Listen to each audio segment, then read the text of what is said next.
season, so sorry, Bill. All right, let's do Traeger and Graziano are here. Peter, give us your first impressions. You weren't with us yesterday. NFL schedule release. Take us through some of the things you thought were important that we saw come out on Wednesday I don't think the defending champions were done any favors. I think the Eagles were given a very difficult schedule. They had no back-to-back home games throughout the entire season. And look at those final 3 weeks. At Commanders, at Bills, Commanders. Wow. Now, you could say, hey, look, they're the Eagles. They should beat those teams. I would take a nice little Raiders or Giants in that mix if I'm the Eagles down the stretch. The Eagles were done absolutely no favors, no back-to-back home games, and then a murderer's row at the end of the season. And you have, in case, because Peter is new to our group, you can explain, and everyone, that there's no way the Eagles win the division. Well aware that the Eagles can't possibly win the NFC East. Right. Yeah, that's the rule. 21 years. 21 years. The streak is old enough to drink. That's right. No team has won the division in back-to-back seasons. That's a big stretch for the Commanders, maybe. So maybe keep an eye on the Giants. What was your next impression? Good luck. Oh, my gosh. The hardest schedule in football record-wise. And then if you look at these first 9 games, where's the win? 7 of these teams went to the playoffs. The other teams, the 49ers, who are a perennial football team, start the season at Commanders, at Cowboys. If you're a Giants fan, you're like, all right, finally a home opener. Who is it? Oh, it's Mahomes and the Chiefs on Sunday night. Yeah. We have all these celebrations about the Giants draft class. They might start the season off 0-9. So, sorry, Giants. I'm sorry, it's tough. And then give us one more. One more. Bengals. If you're not going to start off the season well this year, it just may never happen for you. Every year the Bengals start off terribly out of the gates. This year they start off at the Browns, then they host the Jaguars, and they get J.J. McCarthy in their third game, which is not an easy game, but gosh, you got to have a win in these 3. Bengals, infamously under Zach Taylor, terrible in September. If this is not the year with Jaguars, Browns at the start of the season, it may never happen. They always struggle in Cleveland, though. Like, even when they were great, they struggle in Cleveland. And they lost to the Patriots in Week 1 last year. Like, there's nothing that stands in the way of a slow Bengals start. That would be a shocker. Well, stay in the division here in the AFC North. As the Bengals are the second favorites to win it behind the Ravens. Baltimore has won it back-to-back seasons. The Steelers have the 3rd best odds. They've not won that division in 5 years.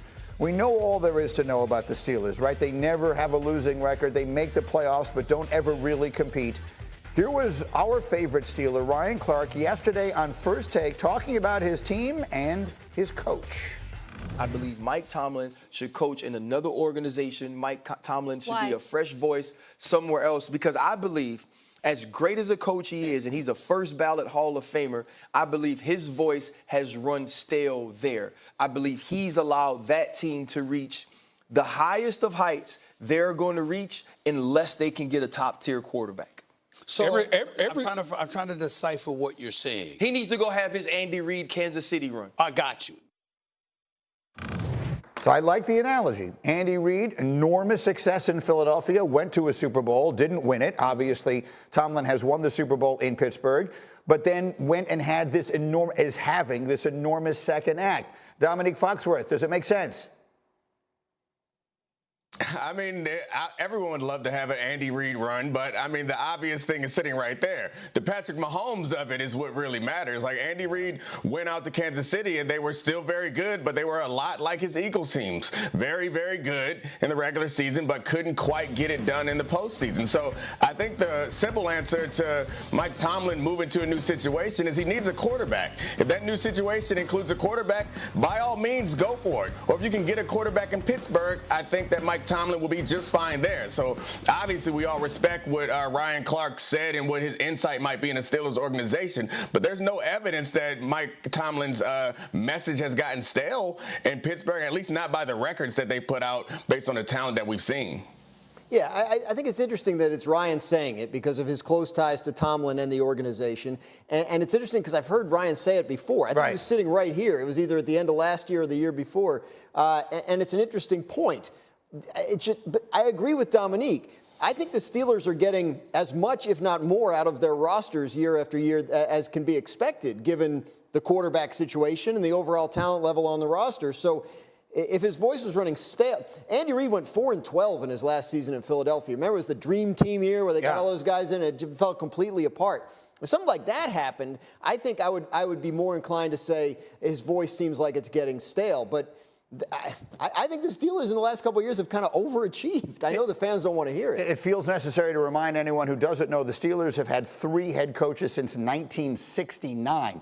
The Steelers since 1969 have had as many head coaches as the New York Jets have had since the beginning of last season. So that's how much stability there is in that organization. They don't change coaches frequently. You hear it from Steelers fans, though. Like, we're in the national media, and we always hear, like, you in the national media love Tomlin. You're all about, like, Tomlin can't win the big one. Steelers fans are like, he doesn't win. He doesn't win when it matters. So I see Ryan saying this, and to your point, Dan, like, this isn't coming from some talking. Ryan Clark is a beloved Steeler who is very close with Mike Tomlin. So I see that, and that's why this gets attention when you see the word stale.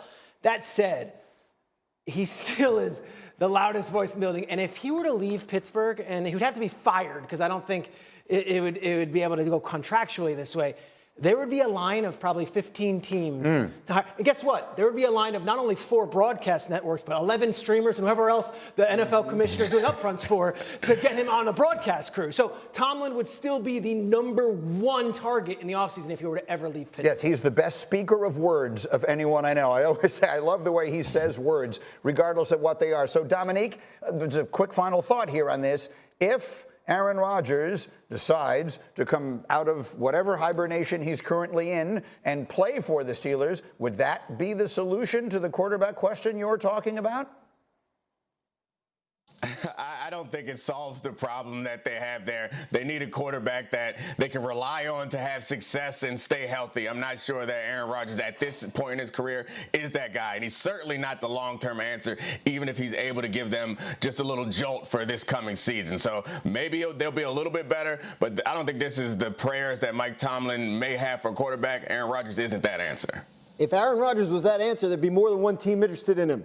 Like he's had one offer. Right? The Giants wanted him too, right? But that's a whole. No, Giants may have wanted him. May have wanted him. I'm maybe a little more optimistic on it. I think they've got a pretty good roster. I think Rodgers is a winner, and I think when it comes down to it, Tomlin's a coach that gets you 9 wins regardless of who's at quarterback. He's an upgrade from Mason Rudolph. If they have Rodgers, I'm not saying the season is going to be a Super Bowl season, but I still think they'll be relevant. Well, they'll be relevant. I guess that's the point. They're relevant every single year. And irrelevant has not been their issue. People get tired of relevance. And I always say to the Steeler fans, you know what the opposite of relevance is? Hello. Be careful what you wish for, because it's not fun being irrelevant, I will tell you. 3 last year.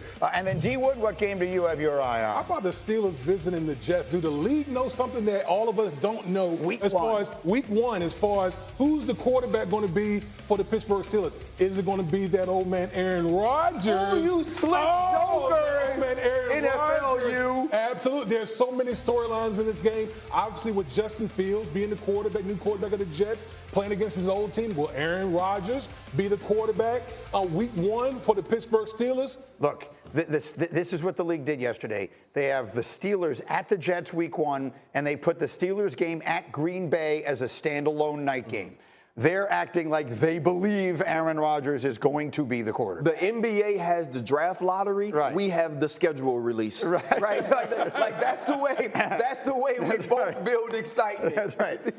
Anything on Rodgers? I think if they knew Rodgers was going to play for the Steelers, they would have made that game a primetime game in week 1. I don't think it'd be sitting there in the middle of the afternoon. So I think they're hedging. Burn me once, burn me twice, not 3 times. Hey, you heard what George Bush said. If I'm making the schedule. Hey, fool me twice. Can't get fooled again. There you go. Who could forget? Okay. All right, we're just getting started. Coming up, we have so much more on the NFL.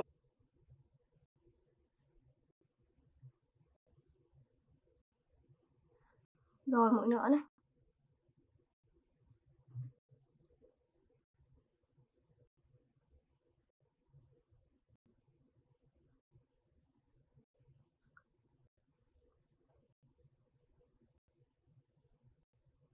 Đấy, móc luân phiên như này là được nhé.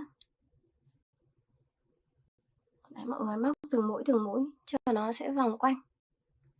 Đan xen 2 màu xanh và hồng. Tiếp nhá.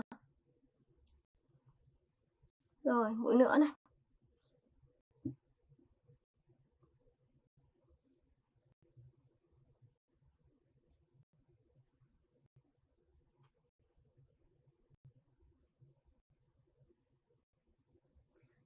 Tiếp tục móc những mũi còn lại nào. Mình cứ làm mà luân phiên như thế này là được. Tiếp nha mọi người. Mũi tiếp theo.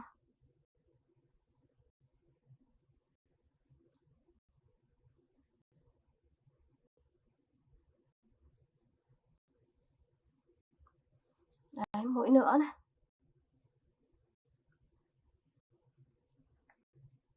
Đấy, cứ lần lượt từng mũi. Tiếp nha.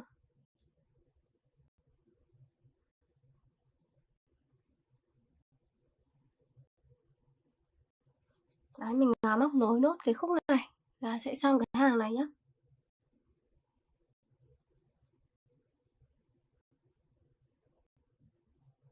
Rồi, mũi tiếp theo.